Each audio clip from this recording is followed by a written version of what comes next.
Hey, good afternoon. It's another fine, beautiful, sunny, getting hot day here in eastern North Carolina. And today, I'm just going to talk real quick about upcoming storms that may or may not be hitting us and possible hurricanes and that kind of thing.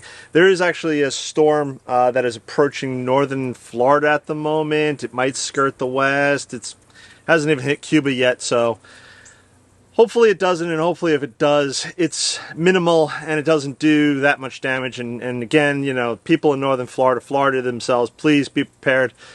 You know, take this seriously, and hopefully you're all safe and sound when all is said and done. All that being said, that storm may swing out our way here in eastern North Carolina. Right now it's sort of going to be going more westerly into a further inland, which means once a hurricane starts hitting that inland track, it loses a lot of energy. But it doesn't mean that it couldn't swing out, again, back towards the Atlantic. Hurricanes are unpredictable. They can do whatever they want. And there are other storms that may or may not come before November, which is kind of like the end of hurricane season.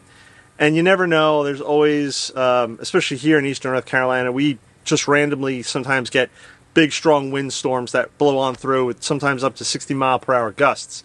So, all of that being said, what am I going to do, or maybe what should you or we all do to prepare our gardens for this kind of eventuality? But before we get to that, if you haven't subscribed, please subscribe, click that bell icon to be notified of when I do post up a new video, because you never know what I'm going to do in the garden. I could be doing some weeding, I could be talking about hurricanes, or I could be planting something else new somewhere out in the garden. So again, hit that bell icon to be notified of when I do post a new video. Also, if you like this t-shirt, you can go and check out the links below, or go over to growinggreenfinger.com and get yourself a t-shirt. Help support the channel. Also, one more thing, don't click off this video yet.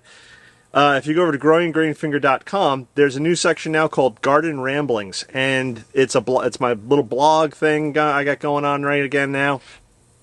I restarted my blog. Once upon a time I had a blog. It was horribly written. Not that my writing's improved all that much, but I'm going to be covering everything from what's happening in the garden to what I may think about a particular gardening subject to maybe something historical. In fact, this upcoming Saturday, I'm going to have an article coming out about Capability Brown. If you've never heard of Capability Brown, again, be sure to go over this Saturday, upcoming Saturday, to growinggreenfinger.com, Garden Ramblings, and then you can read my little blurb about Capability Brown and find out who he is and why he's important to gardening. In the meantime, let's talk real quick about some of the things that I would do to prepare for storm.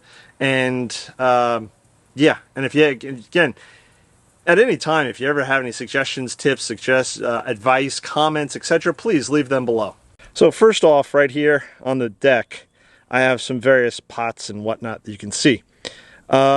Basically, if it's not one of the large pots, I'm going to move it either into the greenhouse or I'm going to move it into the garage. Something like this plastic thing is definitely going to get blown over, tipped over, torn apart, and bits and pieces go flying anywhere. It's one of the dangers of a high windstorm of any sort, is that items will get up and start flying around and injure other people and or properties. Plus, you'll have your plastic stuff flying all over the yard and then have to go pick it up. Smaller pots like these may not, but again, if you have 110-mile-per-hour wind or higher, they may start moving on their own. So best to turn around and maybe put them someplace more secure. Again, these larger pots may not move, and if you're worried about them moving, then perhaps secure them someplace, again, garage, greenhouse, someplace where they may not move. During Hurricane Florence, the water came up to, let's say, that second row of bricks right there. And that means that all these pots would have been underwater. So again, if we were to get hit with a hurricane and it was going to be substantial, I would probably take these pots and maybe put them up on the deck, or again, secure them someplace else if I could. Loose items like these watering containers, they would definitely go into the garage again, and or the greenhouse. And I'll touch on the greenhouse again in a second. Again, little bits and bobs that I have laying about, which could easily get blown or tossed about, would again get secured someplace. And you'd be amazed how many of these little things that may be lying around the garden. These tomatoes and basil are pretty much end of season. And if we look like we're going to get hit with, again, some severe weather, which hopefully right now it doesn't look like we will, I would probably chop these down and put them into the compost pile. with heavy weighted objects on top to prevent any loose debris inside the compost pile from flying out. The reason I would pre-chop this is simply because it's going to get blown apart and torn up and messed up during the hurricane, and I'll just have to clean it up later, so might as well take care of it first. All these loose pots, all these things sitting right here, these all that would definitely, again, get put in the greenhouse or the garage. And again, I'm going to touch on the greenhouse in just a second. And again, there's lots of pots here, and this is a table. Now, this table is heavy, but do you want to test Mother Nature and see if, 110 mile per hour gust could blow it over? I don't. So I would probably just flip this over and maybe put some large heavy pots on top of it to keep it weighted down. My lawn chair here, which I use for a gate to keep the deer out of the vegetable garden, and also to occasionally sit in, this would turn around and also get put away in the garage. Again, you don't want loose objects flying all around. Next to it, I have all these pallets filled with dirt and bark and whatnot. They can stay. Nothing's going to happen to them. They'll be fine. But again, if you had a half-empty bag or mostly empty bag, maybe think about securing that someplace. Something I never really thought about until the danger of possible hurricane hitting us was trees. Small trees like this. Not a seedling, but it's a young tree. And as you can see, I have one stake on it. That basically is helping to hold it up or help it deal with the current wind that we have. But during a hurricane, the wind loads may be very strong and may pull it out of the ground, may knock it over, or maybe coming from a different direction that the tree is not staked in. So maybe putting additional stakes with lines on it to help hold it in place during the hurricane may not be such a bad thought. Now, the greenhouse. When I purchased this greenhouse, I purchased it with extra supports to help withstand up to 110 mile per hour winds. I could have purchased more, but it was just more money. So I taken a gamble and I got up to 110 mile per hour wind supports. And let me show you what that looks like. There are extra supports up here on the roof, the walls, all around. Extra supports. And again, that's to help with the high wind load. To prepare for a hurricane, I would close the window vents, and my greenhouse has screw vents. So I would make sure I screw them down as tightly as possible, and if possible, maybe even secure the vent itself with maybe a piece of chicken wire. The side vent is on a wax piston automatic opener.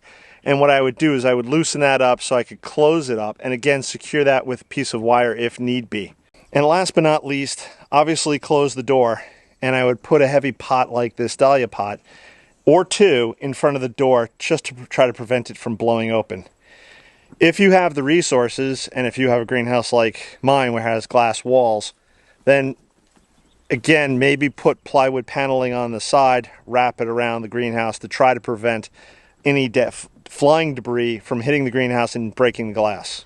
Along those same lines, plants that need to be staked like dahlias, you may just want to go through, put some extra supports on them, and hopefully they survive. But again, not much you can do about 110 mile per hour wind. That being said, plants can sometimes, hold up to quite a bit. So secure your plants as best as you can, tie them up as much as you can, and hope for the best. Okay, so that's kind of all I have to say about that. It's a lot of simple, or what at least I think is simple common sense things. Secure your loose pots and all that good stuff. Any small tools, anything you don't want blown away. They always tell you, I remember when I was a kid and I lived in Florida, secure your lawn furniture because it's usually made of plastic or light aluminum. You don't want that stuff blowing away or blowing into your neighbor's house or even your house and damaging it.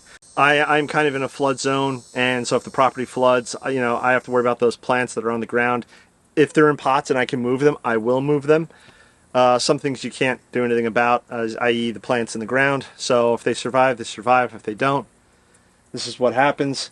If you have any other suggestions or thoughts or anything along those lines, please leave those comments below. Maybe there's something I missed, maybe there's something else that you want to talk about, or maybe you've experienced, unfortunately, living through a severe hurricane or something along those lines, and you may have some other tips or suggestions or advice. That's going to be about it for today. I'm going to catch you on the next one. Bye-bye.